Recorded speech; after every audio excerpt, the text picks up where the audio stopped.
예레미야 37장 말씀입니다. 너희가 무엇을 보려고? 라는 제목으로 말씀을 전하겠습니다. 이번 주 지난주에 걸쳐서 한국의 한 방송이 화제가 되었습니다. SBS 스페셜로 한 인물을 다룬 다큐멘터리인데 요한 시돌 용현이라는 방송이었습니다. 한번 꼭 보시면 좋겠습니다. 그러면서 그 사람이 어떤 삶을 살았는지 또 숨겨진 삶을 추적하는 그런 다큐멘터리가 되었습니다. 요한이라는 사람은 그 사람은 이제 그 신자로서 카톨릭에서 받은 세례명이죠. 다큐멘터리 보면 제가 이제 궁금했던 것 중에 하나는 과연 그 요한이라는 세례명이 도대체 누구를 가리키는 요한인가 하는 것이었습니다. 제가 집중해서 보지 않았는지 몰라도 그 다큐멘터리에서는 그것을 잘 말하지 않는 것 같은데 과연 12제자 중에 하나인 요한복음을 쓴 요한인지, 그래서 나중에 요한계시록을 쓴 사도 요한인지, 아니면 예수님 이전에 오셔서 회개하는 세례를 전파하고 예수님을 이게 세례를 준 세례자 요한인지 궁금했습니다. 과연 그 사람이 세례명을 받을 때, 정할 때 어떠한 사람을 모델로 해서 받았을까 하는 궁금증이죠. 그 사람이 요한이라고 교회에서 얘기할 때마다 그 사람은 어떤 사람을 가르치면서 하는 것일까? 만약에 사도 요한이라고 한다면, 예수님이 12제자 요한이라고 한다면 좋을 텐데, 하지만 그 요한의 삶은 쉽지 않았습니다. 젊어서 예수님을 따른 다음에 예수님을 따라서 온갖 3년 동안 고생을 하다가 예수님 돌아가시고 부활한 다음에 부활의 증인이 되었죠. 부활의 증인이 되는 것은 온갖 핍박 속에서 온 유럽을 떠돌아다니면서 복음을 전하는 삶이었기 때문에 순탄하지 않았습니다. 그런데 네로 황제군, 누구 황제군 해서 여러 차례의 핍박과 체포의 위기를 겪어가면서 그 사람은 살아야만 했습니다. 그 전에 베드로도 죽고 형제도 죽고 많은 사람들이 죽어가지만 다행인지 불행인지 세례 요한은 좀 오래 살았습니다. 오래 살았기 때문에 더 많은 핍박을 그가 받았습니다. 마지막 이제 90세, 100세 돼가지고는 반모섬에 갇혀서 유배당하고 거기서 돌을 깨는 일을 하며 있었습니다. 그때 마지막 환상을 보고 요한계시록을 적고, 그렇게 하면서 마지막까지 살아남은 사도 중에 하나가 되었습니다. 사도가 되었던 것입니다. 쉬운 삶이 아니었습니다. 그런데 만약에 그 이름이 세례 요한이라 한다면 이건 더 심각한 삶입니다. 세례 요한은 누구입니까? 예수님의 사촌 형입니다. 그런데 이 사람은 광야의 선지자였습니다. 광야에서 하나님을 부르심을 받고 광야에서 낙타 털옷을 입고 메뚜기와 서청을 먹으면서 그렇게 검소한 삶, 거친 삶을 살았습니다. 그렇게 자기 자신을 수도사처럼 그렇게 살다가 때에 광야에서 나타나서 백성들에게 외치기 시작했습니다. 그런데 이 백성들에게 외치는 광야의 목소리가 그때 메시아를 기다리던 온 사람들의 마음을 흔들었어요. 많은 사람들이 요한의 말을 들으러 광야로 모였습니다. 그리고 거기서 죄 사함을 주는 세례를 주었기 때문에 그 사람 별명이 세례자 요한이 되었던 것입니다. 그런데 온 유대 사람들과 이스라엘 사람이 나와서 세례를 받았고, 경건한 사람들, 우리가 아는 베드로, 요한 이런 사람들도 나사렛에서부터 와서 세례를 받고 요한의 제자가 되었던 것이죠. 그만큼 많은 추종자도 있었습니다. 그렇게 하는데 또 예수님이 자기의 나오는 것을 보고 보라, 이 사람이야말로 세상 죄를 지고 가는 하나님의 어린 양이다 하면서 예수님을 세상에 소개하는 사람이었습니다. 그러나 개인적으로는 부귀영화를 얻지 못했습니다. 그 사람은 그냥 낙타털 옷을 입고 살았죠. 그 당시 왕이 헤롯이었는데 헤롯이 자기 형수랑 결혼을 했어요. 그러니 이건 좀 나쁜 일이죠. 그래서 그것을 지적하고 그래서는 안 된다라고 외쳤더니 이 왕이 기분 나빠서 요한을 감옥에 가다 두었습니다. 그래서 웬만하면 그냥 말만 못하게, 백성들한테 그런 나쁜 정보를 흘리지 못하게 가둬만 놀라 그랬는데, 이 왕은 그렇게 하는데 왕비가 된 이 여자는 또 죽이고 싶어 했어요. 그래서 잔칫날에 딸을 춤을 추게 하면서 요한의 목을 달라 해서 요한이 목에 잘라 죽였습니다. 참수를 당하고 죽었습니다. 이게 요한의 일생입니다. 사도 요한, 아니 세례 요한의 일생이다. 과연 이 요한 시돌 용현 이 사람이 받았던 세례명은 과연 사도 요한일까 세례 요한일까? 그게 좀 궁금했습니다. 그런데 어느 쪽으로 가든지 간에 그가 그의 이름으로 삼았던 삶은 쉽지 않은 삶이었다 하는 것이죠. 요한이 우리가 볼 때는 참 그 광야의 선지자이면서 막 확신에 찬 불의를 못 견디면서 사람들에게 말을 하면서 그렇게 온 이스라엘에 영향을 미친 위인이라고 생각을 하는데 우리와 성정이 같은 선지자들은 우리와 성정이 같습니다. 그래서 요한이 마음이 흔들리는 경우를 보게 됩니다. 예수님이 자기의 제자들도 다 예수님께 보내고 이런 상황에서 요한은 혼자서 감옥에 갇혀 있었습니다. 혼자서 감옥에 갇혀 있었는데 분위기를 보아하니 이러다가 죽을 것 같아요. 그러지 않아서 머지않아 죽습니다만은 죽을 것 같아요. 메시아가 왔다고 해서 메시아를 소개시켜줬는데 메시아가 뭐 특별하게 일을 한다든지 감옥에 있는 사람을 해방시켜준다든지 아직 않아요. 그래서 세례 요한이 자기 제자를 보내어 예수님께 편지를 보냅니다. 질문을 합니다. 오신다고 하던 그이가 바로 당신이십니까?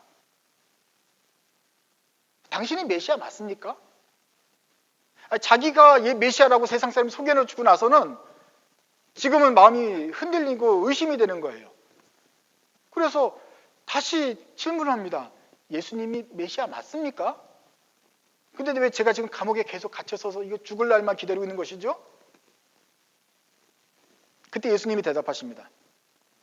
가서 요한한테 일러라. 눈먼 자가 보게 되고 귀머거리가 듣게 되고 절름발이가 일어난다. 죽은 자가 살아나고 가난한 자에게 복음이 전파된다고 일러라. 그리고 이 말씀을 제자를 통해서 들은 요한은 이제 아마 이분이 바로 나의 그 석방과 죽음에 관계없이 이분은 정말로 메시아이시구나라고 들었을 것 같습니다. 예수님이 말했어요. 문둥병 찾기 끝에 저 귀머거리가 듣고 눈먼 자 뜨고 절름발이가 걷게 되고 죽은 자가 살아나고 가난한 자에게 복음이 전파되는 것, 이것이 바로 메시아의 사역인데 바로 나를 통해서 이루어지고 있다. 의심할 만한데 끝까지 버텨라 라고 말씀해 주시는 것 같습니다. 요한이 아마 이제 그 의욕을 거두고 힘을 얻었을 것 같습니다. 하나님의 사람으로 산다는 것, 주님의 제자로 산다는 것 쉽지 않습니다. 선지서를 한번 보십시오.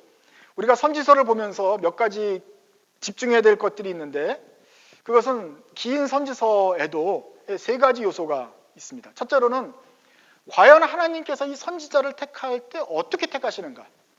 어떻게 소명을 주시는가? 뭐 갑자기 어두운데 막 갑자기 깜깜해지고 진동을 하면서 하나님이 말씀하시는지 아니면 세미한 음성으로 말씀하시는지 어떤 방식으로 그에게 나타나셔서 그를 하나님의 사람으로 만드시는가 하는 것을 보아야 됩니다. 예레미야도 그렇고 이사야도 그렇고 엘리야도 그렇고 하나님이 나타나는 방식이 있어요. 아마 그런 방식으로 우리한테도 나타나실 것입니다.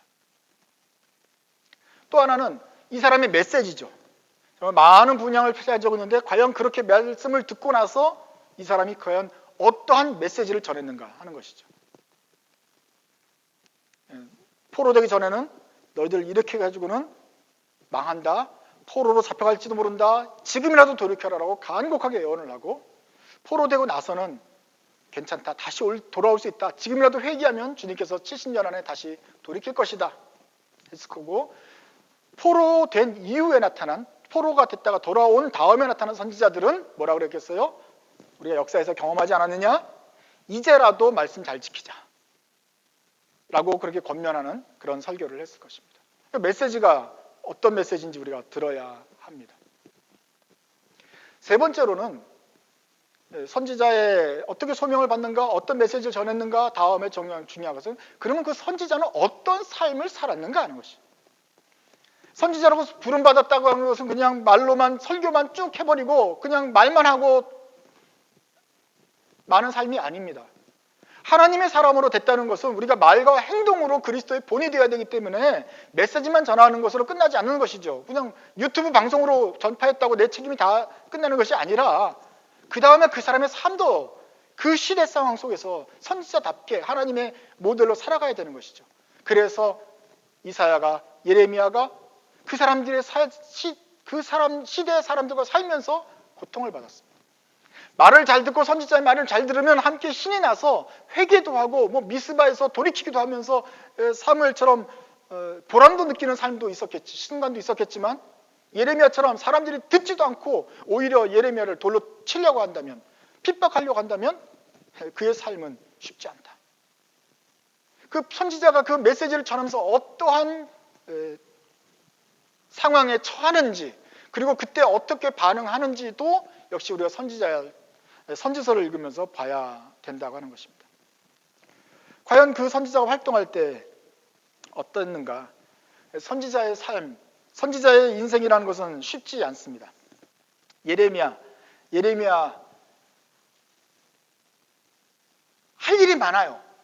그냥 말만 하는 것이 아니라 행동으로 또 메시지를 전해야 되기 때문에 그렇습니다. 예레미야가 받은 첫 번째 어떤 소명이라고 한다는 것은 이스라엘이 썩었다라는 것을 백성들에게 똑똑하게 보여주라는 하나님의 명령이었습니다. 그래서 예레미야 보러 이 허리띠, 굵은 배를 가지고, 허리띠에 뜨는 걸 가지고 유프라테스로 가라. 유프라테스가 지금 이라크 이란에 있는 그 바벨론 지역의 강 아닙니까? 유다에서부터 그냥 걸어가지고 또 거기까지 갔어요. 갔더니 그 유프라테 강에다가 그 허리띠를 심어놓고 이제 돌로 다 이렇게 물속에 담가두라는 것이죠. 담갔습니다. 돌아왔어요. 또 한참 있다가 다시 가라는 거예요. 다시 갔어요. 그걸 꺼내와라. 보니까 어떻게 됐느냐? 썩었습니다. 막 그냥 해지고 이거는 미끌미끌하고 정신이 없어요. 썩었지. 이스라엘이 이렇게 썩었다. 너 가서 이거 들고 가서 보여줘라. 꼭 그런 식으로 안 해도 되는데, 그걸 갖다가 요단강에 해도 되는데 유프라테스까지 가야 돼요. 유프라테스는 뭔데? 그쪽 사람들이 와서 쳐들어올 거기 때문에 하여간 거기까지 가서 그게 보여주려고 그 더운 날에 그걸 하고 있었어요. 장차 이제 바벨론 왕에게 끌려가서 너희가 노예 생활할 것이다. 그래서 지난번에 하는 거는 소가 끄는 멍에를, 그 무거운 거 소나 들고 있는 거, 그걸 멍에다 메고서 사람들한테 너희가 앞으로 이렇게 70년 동안 노예 생활할 것이다. 그걸 말로 해도 되는데 알아들으라고 얘는 시청각 교육을 꼭 해야 되는 그런 의무를 받았고 말씀을 받아서 또 그렇게 합니다. 앞으로는 그러나 끌려갔더라도 앞으로 이 땅에 다시 돌아오게 될 거야. 너무너무 동요하지 마. 지금 바벨론에게 포위당했다고 막 땅값이 헐값이고 막 땅에 대한 소망을 잃고 약속의 땅이라고 했던 그 땅 베르들렘 이거 망해겠구나 생각하고 있는데 아니야. 여기 땅에 우리 다시 돌아올 거야. 그래서 어떻게 했죠? 자기 돈을 직접 주고 자기 친척의 땅을 지금 완전히 지금 폭락한 그 시세를 또 돈을 주고 또 샀어요. 사면 뭐 부자 됩니까? 70년 동안 황폐하게 되고 될 거예요. 7년이 아니고 앞으로 70년 동안은 제대로 쓰지도 못할 땅을 돈을 주고 사요. 70년 뒤에 있는 약속을 보여주기 위해서. 이거 하나님이 돈을 뭐 떨어뜨려 준 게 아니라 자기 돈을 내서 했어요. 고생이에요. 그랬으면 선지자가 그래도 목사님이고 선지자이면 대접을 받아야 될 텐데 예레미야처럼 이 대접 못 받은 사람이 없다 이 말이에요. 이스라엘이 망합니다. 밖에 할 게 없죠. 이스라엘이 망합니다. 이제는 망하는 길로 정해져 있습니다. 이제 포로가 준비하셔야 됩니다. 지금 이집트에다가 뭐 사신을 보내가지고 구원을 요청하고 하지 마십시오. 이집트 그쪽 아니고 이미 우린 바벨론이 망했으니까 이제 끌려갈 거 준비해야 됩니다. 라고 글을 쭉 썼어요. 그래서 그 당시 왕이 여호와김, 우리 김씨입니다. 여호와김 왕이 있었는데 그 왕한테 가서 보여줬어요. 근데 이 김씨가 나빠가지고 이걸 갖다가 기분 나쁘잖아요. 좋은 소리가 하나도 없으니 찢어요. 칼로 찢고 그걸 다 불에 태워버려요. 하나님의 말씀을 선지자가 와서 다 글로 적어서 줬는데 이 이스라엘 하나님 사람이 왕이라는 사람이 그걸 다 찢어버려요. 불로 태워버립니다.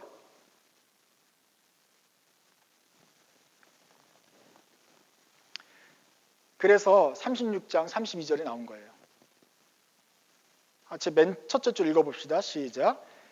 이에 예레미야가 다른 두루마리를 가져다가 네리야의 아들 서기관 바룩에게 주매 그가 유다의 여호와김 양위 불살은 책의 모든 말을 예레미야가 전하는 대로 기록하고 그 외에도 그 같은 말을 더 많이 하였더라. 불살라? 그러면 다시 적지 뭐. 근데 이제 그 글 쓴다는 거 그 당시는 굉장히 어려운 작업이었기 때문에 서기관 바룩이라는 예레미야의 제자가 있었어요. 그 제자를 시켜가지고 다시 다 적습니다. 예레미야서는 공부하기 어려운 약간 좀 힘든 것 중에 하나가 일단 분량이 많아요. 거의 10편만큼 두껍다 그랬어요. 뿐만 아니라 예레미야는 쭉 읽어가면 해결되는 부분이 아니라 이게 뒤섞여 있습니다. 포로 된다. 그럼 포로 가고 나면 돌아오고 뭐 이러면 좋은데 포로 된다 하는데 어느 순간에 바벨론에 포로가 돼 있어요. 그 바벨론에 포로 됐나 싶었더니 다시 포로 되기 전의 일이라. 그래서 다시 옛날 얘기로 돌아가요. 그러니까 그냥 그거 생각 안 하고 읽으면 정신이 하나도 없어져. 뭐 어떻게 무슨 말을 하려는지. 그러나 이제 앞으로 포로 될 것이다. 너네들 회개해라 하다가 갑자기 이제 이미 포로 간 얘기가 나와요. 이제 우리가 이제 여기 왔지만 다시 돌아가게 될 것이다. 한참 하다가 아직 포로 되기 전의 일이다. 이제부터 또 뭐 이런 얘기가 나오니까 역사가 시간 순서가 왔다 갔다 한단 말이에요.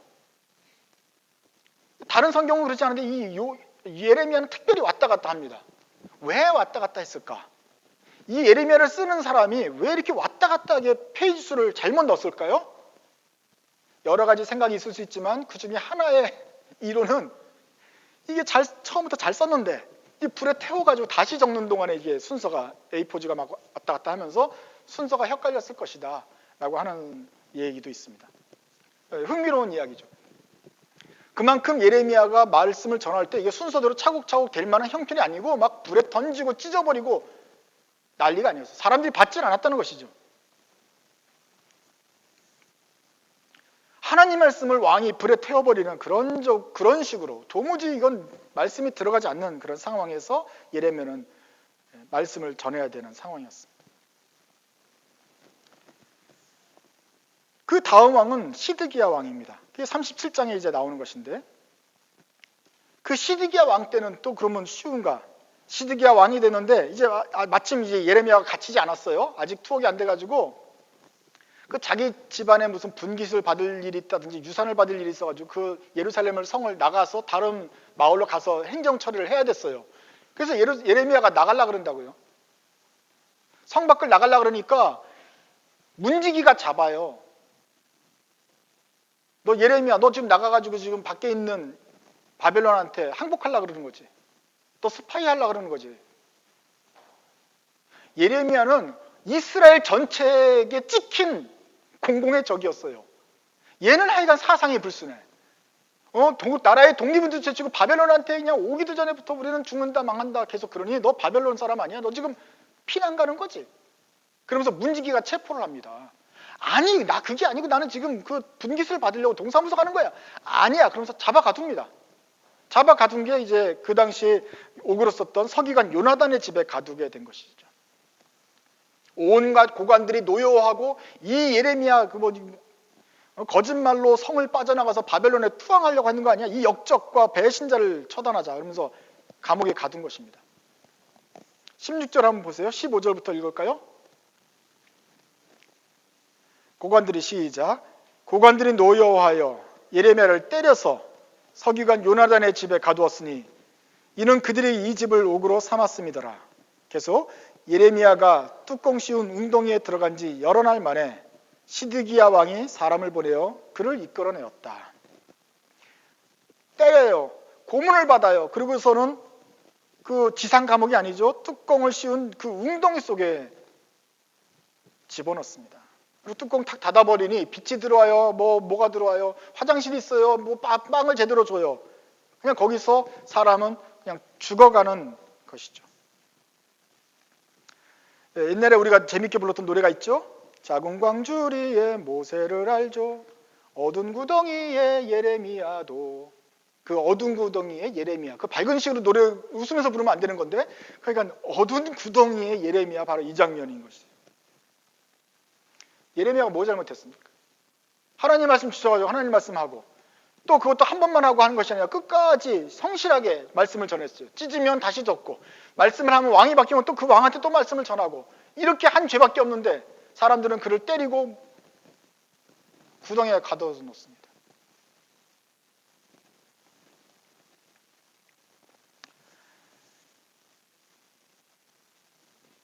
얼마나 그 감옥은 힘들었는지 모릅니다.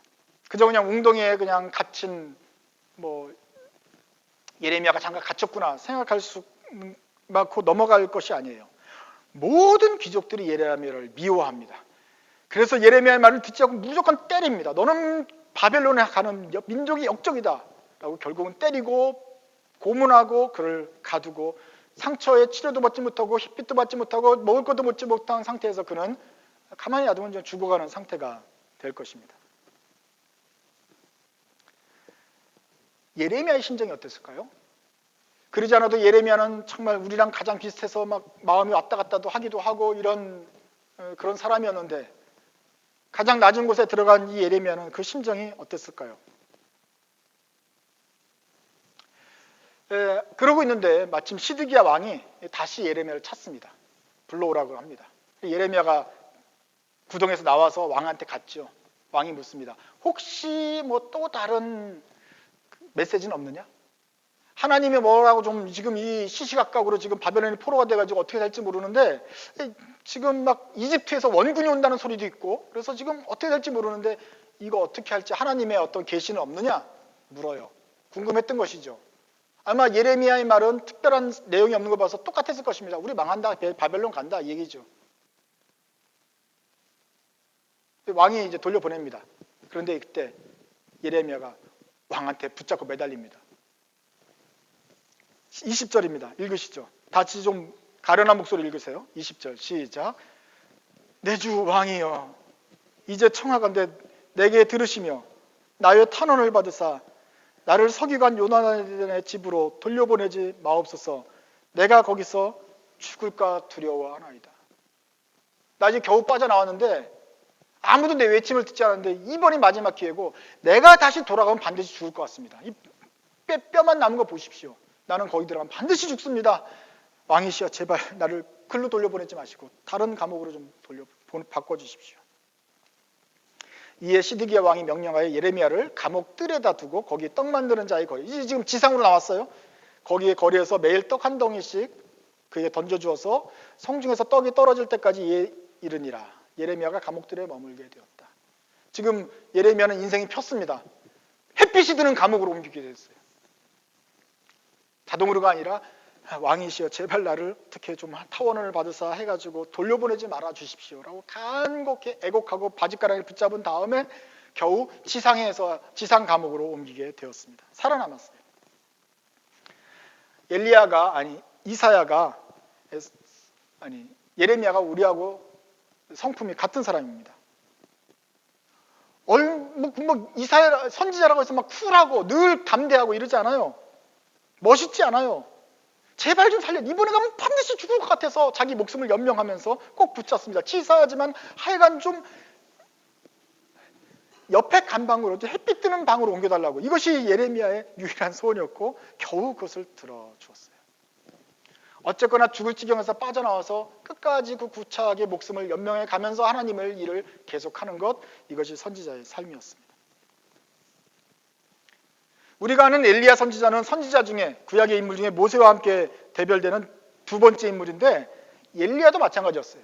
엘리야도 바알과 아세라 선지자 400명을 죽인 다음에 이세벨이 내가 너도 죽이겠다 하니까 그 용감했던 엘리야가 도망을 가는데, 몸만 도망을 가는 것이 아니라 마음도 그냥 확 무너져가지고 광야 로뎀나무 그 쌀이나무 덤불 밑에 가지고 머리를 엎드려가지고 하나님께 죽여달라고 간구합니다. 이럴 거면 죽여주십시오. 시시각각으로 죄오는 그 여왕의 체포망이 너무너무 무섭고 끔찍한 거예요. 차라리 죽여주십시오. 이제 그만하고 싶습니다. 이사야는 어떻습니까? 이사야는 이제 바벨론을 끌려간다라는 것을 예표하기 위해서 아들 이름을 남은 자가 돌아온다고 짓고, 그 다음 아들은 이제 우리는 다 약탈을 당할 것이다 이렇게 지었단 말이에요. 애 이름까지 이렇게 짓는 고난을 받아요. 그리고 앞으로는 민족이 우리가 다 벌거벗은 채로 수치를 당하며 끌려갈 것이라는 것을 예표하기 위해서, 시청각으로 보여주기 위해서 어떻게 했을까요? 본인이 3년 동안 옷을 벗고 다녀야만 했습니다. 사람들이 다 왜 그래? 그러면 이렇게 너희들도 몇 년 있으면 옷 벗겨서 끌려가게 될 거야. 창피하게 다녔습니다. 에스겔 선지자는 어떻습니까? 벽돌을 깔고 그 성벽을, 그 벽에다가 성을 그립니다. 그리고 거기에서 430일 동안 누워서 있었습니다. 아무것도 뭐 할 수가 없다. 그래서 보여주고, 또 하나님이 에스겔 선지자에게는 이스라엘이 얼마나 썩었느냐를 또 가르쳐 주게 했어요. 아까 예레미야는 뭐 끈을 갖다가 썩게 하고 물에서 건져내 가지고 왔다 갔다 했죠. 그거 고생이었습니다. 근데 그 고생 유도 아니에요. 에스겔 선지자한테는 이렇게 말했어요. 이스라엘이 얼마나 썩었고 더러운지 내가 보여주겠다. 네가 한번 해라. 하나님 지시 안 하고 네가 해라. 너 가서 빵을 굽는데 밑에다가 사람 똥을 태워가지고 그 사람 똥으로 빵을 구워 먹어라. 사람 똥으로 구운 빵의 맛은 어떨까요? 똥 맛이 나는 것이죠. 먹으면 우약하죠. 이렇게 더럽다. 이스라엘은 순전한 내 빵이어야 되는데 더러운 빵이 됐으니 내가 버릴 수밖에 없지 않겠냐? 하는 걸 말로 한만 하시면 좋은데 보여준단 말이죠. 그냥 자기가 보여주지. 에스겔아, 네가 그렇게 구워 먹어라. 그래서 보통 선지자들이 다 예스 하면서 다 이렇게 대충 하는데 에스겔은 이것만은 도저히 못하겠습니다. 그래서 뭐라고 하냐면 사람 똥 말고 소똥으로 굽게 해주십시오. 그 당시 소똥은 지금도 아프리카에서 하지만 소똥은 구워서 먹거든요. 연료를 하거든요. 소똥까지는 내가 하지만 사람 똥은 도저히 안 되겠습니다 하면서 거부를 해요. 그랬더니 하나님이 생각해보니까 그런 것 같아요. 그래서 오케이. 그래서 소똥을 구워서 먹게 해라. 지저분한 똥이다. 지저분한 빵이다. 라는 것을 보여주었단 말이죠. 음식을 먹을 때 너는 놀면서 떨리는 모습을 하면서 먹어라. 그냥 먹지 말고 막 이러면서 먹어야 된다. 왜냐하면 우리가 바벨론이 와서 우리를 체포할 걸 때 너희들은 굉장히 놀랄 것이기 때문이다. 그래서 제대로 먹지를 못했어요. 아내가 죽었을 때도 울음을 참아야 했습니다. 호세아는 어떻습니까? 이스라엘이 얼마나 음탕한 여인 같은지를 보여주기 위해서 너희는 일부러 음탕한 여인과 결혼을 해라. 그래서 그 사람이 또 집을 나가면 또 돈을 주고 데려와가지고 또 그 더러운 여인을 또 다시 살아야 된다. 그걸 네가 직접 하라라고 하죠. 애들 이름도 다 비슷하게 짓고 너는 더 이상 내 백성이 아니다라는 이름을 줘요. 로암미, 너는 내 백성이 아니다라는 이름을 애한테 또 지어주는 그런 이래요. 로루하마, 긍휼히 여기지 않겠다. 애 이름이 긍휼이 없음 이런 뜻이에요. 그런 식으로 살아요. 선지자의 아들 되는 것도 쉽지 않은 거죠. 선지자의 삶은 결론적으로 힘듭니다. 어렵습니다. 그런데 이것은 저 옛날 선지자의 얘기가 아니라 바로 우리의 얘기도 됩니다. 우리 신자의 삶도 마찬가지입니다. 우리의 신자의 삶도 고통스럽고 힘들 때가 있습니다. 그렇지만 이것은 예수님께서 힘들게 하신 건 아닙니다. 하나님께서 우리에게 힘든 삶을 준 것은 아니에요. 주님은 뭐라고 말씀하셨어요? 수고하고 무거운 짐진 자들아 다 내게로 오라. 내가 너희를 쉬게 하겠다. 그랬어요. 힘든 걸 주는 겁니까? 쉬게 하는 겁니까? 쉬게 하고 안식 주시는 것입니다. 참 평안을 주셨습니다. 그리고 우리가 죽음에서 살아났습니다. 이 영적인 큰 복을 우리가 깨닫게 되었습니다. 하나님의 자녀가 되고 그 영생을 우리가 맛보게 되었습니다. 그러면 우리 속에서 뭔가 다른 것이 생겨납니다. 예전에 없던 삶입니다. 몸이 영혼이 생기가 나면서 새 삶을 살게 되는 순간 속에서 자원하는 마음이 나옵니다. 주님은 우리에게 평안을 주신다고 했지만 우리는 그냥 놀고 먹는 것이 아니라 이제부터는 주님, 제가 자원하는 마음으로 주님을 위해서 뭐 할 것이 없을까요?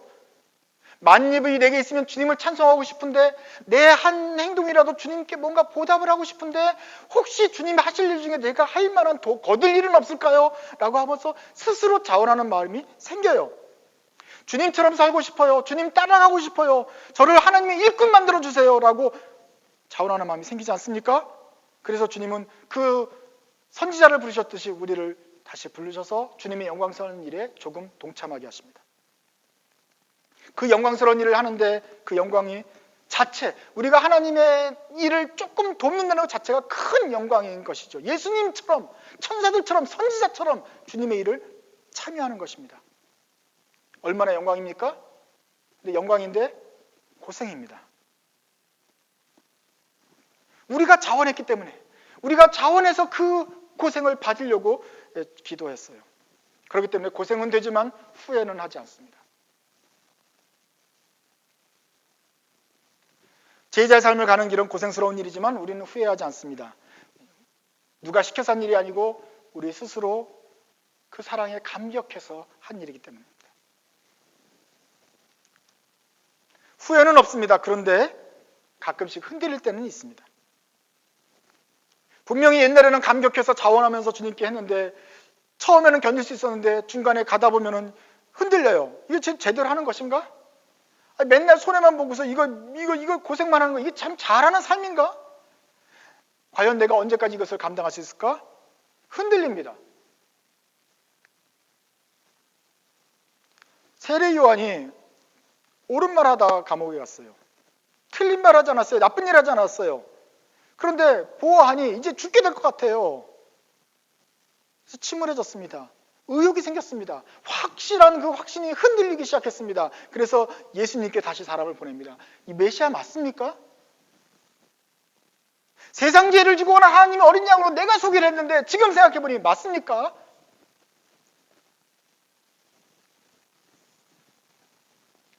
예수님이 세례 요한을 책망하지 않으셨습니다. 이런 믿음이 없는 사람 같으려고 하지 않고 예수님은 세례 요한에게 가서 눈먼 자 눈을 뜨고 절른 발이 일어나고 가난한 자에게 복음이 전파된다고 문둥병자가 낫게 된다고 일러줘라 하면서 제자들을 보냈어요. 이제 그걸로 세례 요한과는 끝난 거예요. 그걸로 이미 모든 문제가 해결이 된 거예요. 대신 제자들에게 말씀하십니다. 무리들에게 말씀하십니다. 너희가 무엇을 보려고 광야에 나갔느냐? 너희가 지난날에 광야에 가서 뭘 봤느냐? 뭘 기대하고 너희들은 광야에 갔느냐? 가서 갈대 구경하러 갔느냐? 바람에 흔들리는 갈대밭 구경하고 사진 찍으려고 그러고 갔느냐? 관람하러 간 거 아니지 않느냐? 아니면 광야에 가서 멋있는 옷 입은 사람 보러 갔느냐? 화려한 거 무슨 멋있는 보석 같은 거 그거 구경하러 갔느냐? 아니지. 뭘 구경하러 갔습니까, 여러분? 사람들이 유대 사람, 예루살렘 사람들, 이스라엘 사람들이 광야에 나간 이유는 무엇이었습니까? 세례 요한 보러 갔던 것입니다. 부드러운 옷을 입은 게 아니라 낙타털 옷을 입은 사람, 흔들리는 갈대가 아닌 우렁차게 외치는 하나님의 말씀, 요한으로부터 들리는 그 말씀을 들으려고 광야에 갔던 것입니다. 어떻게 하면 하나님의 뜻을 따라 살 수 있을까? 요한을 통해서 말씀하시는 하나님의 메시지를 들으려고 사람들이 갔던 것이지 않습니까? 세례 요한의 말로 예수님의 길을 예비할 만한, 그리고 하나님의 말씀, 하나님의 뜻을 분명하게 전할 큰 선지자였다.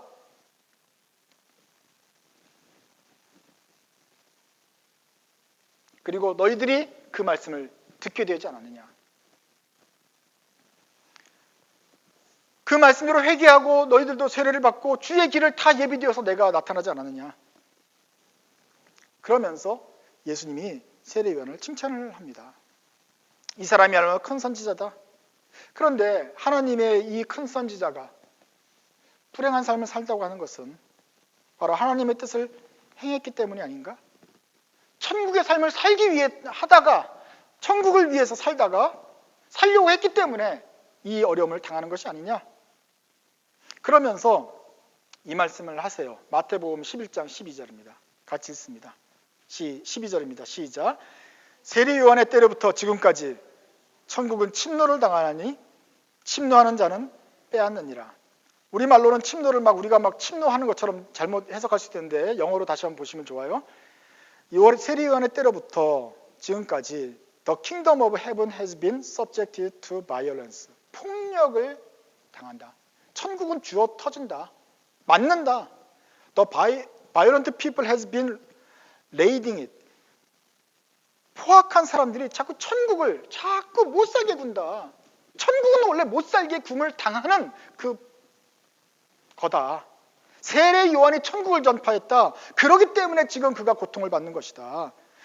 폭력을 행하는 이세벨이 엘리야를 쫓아가면서 엘리야의 마음을 뒤집어 놓았다. 폭력을 행하는 시드기야 왕이 서기관 요나단의 집에 감옥이 예레미야의 마음을 흔들어 놓았다. 폭력으로 그를 때리고 짓밟았다. 천국은 원래 그런 거야. 세례 요한은 가장 큰 선지자인데도 이런 어려움을 당했어. 다른 선지자도 마찬가지고 너희도 마찬가지 아니냐? 천국의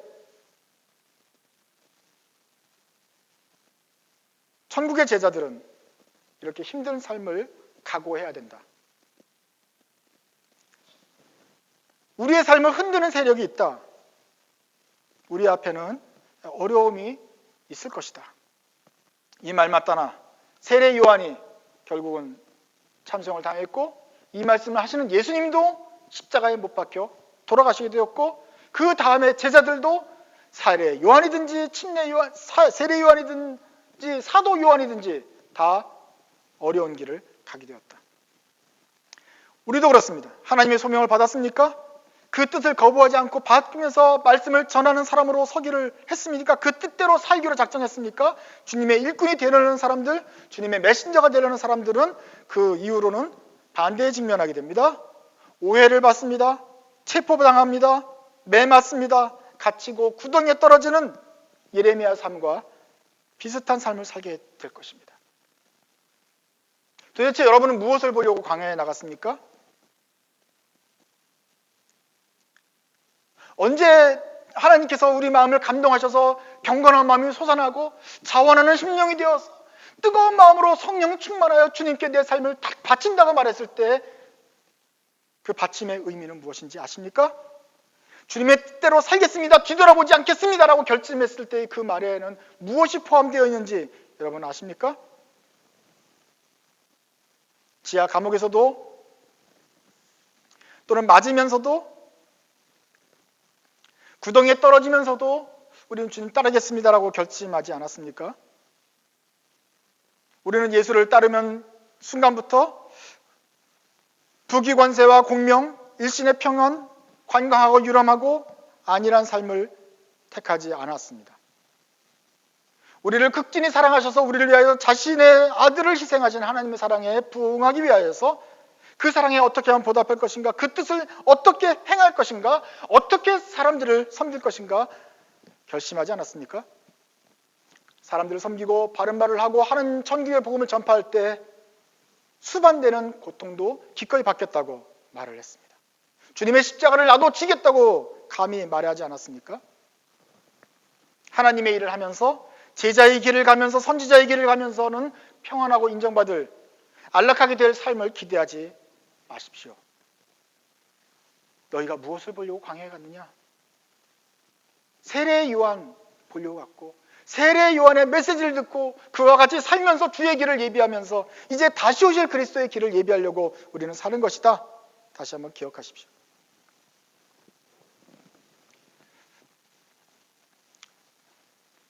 그런데 우리 마음이 계속 흔들리면 어떡하지요? 흔들리다가 결국 마지막에 완전히 희망을 놓아버리면 어떻게 될까요? 이렇게 살다가 완전히 우리는 다 죽고 망하게 되는 것입니까? 죽는 사람도 있었습니다. 순교자처럼 죽는 사람도 있었어요. 많은 세례명 중에 대부분의 사람들은 다 죽은 사람들이에요. 순교당한 사람들이에요. 그런 사람도 있을 것입니다만은, 그러나 모든 하나님의 제자들이 다 비참하게 죽은 것만은 아닙니다. 매 순간순간마다 지옥같이 힘든 삶을 사는 것은 아니에요. 거기에 하나님의 은혜가 있었습니다. 지하 감옥에서 죽을 것 같았죠. 죽을 것 같았는데도 불구하고 시드기야 왕을 만나서 제발 살려주세요. 좀 비참하지만 얘기를 했더니 지상 감옥으로 옮겨주는 은혜가 있었어요. 그래서 예레미야가 살 수 있었어요. 그러면 빵을 하루에 한 덩어씩이라도 먹으면서 끝날까지 버틸 수 있는 힘을 주세요. 예언 두루마기를 써가지고 다 찢어 발기고 불에 태웠는데 다시 기억력을 주셔서 기억해서 쓰게 하시고 그 옆에 쓰는 것을 도와줄 바룩이라는 제자를 옆에 보내주셔서 다시 만들게 하셨어요. 그런 은혜가 있어요.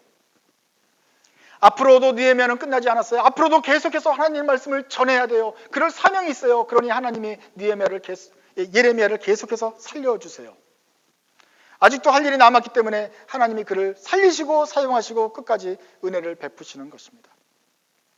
엘리야는 로덴나무 밑에서 울부짖었어요. 우리가 볼 때는 이미 갈멜산 위에서 400명 이방신 제사장을 다 죽인 것이 엘리야의 가장 큰 업적이라고 생각해요. 그거 했으면 다 이제 안 해도 되지 않는가 생각했는데 엘리야에게 주는 사명은 아직 끝나지 않았고 더 남아있다 이 말이에요. 그래서 이제 그만 죽여주시고 나를 이제 그만 나를 좀 풀어주십시오라고 엘리야가 그렇게 애원했을 때 하나님이 그를 위로하시고 먹을 걸 주시고 세미한 음성으로 만나서 다시 할 일을 부어주셨어요.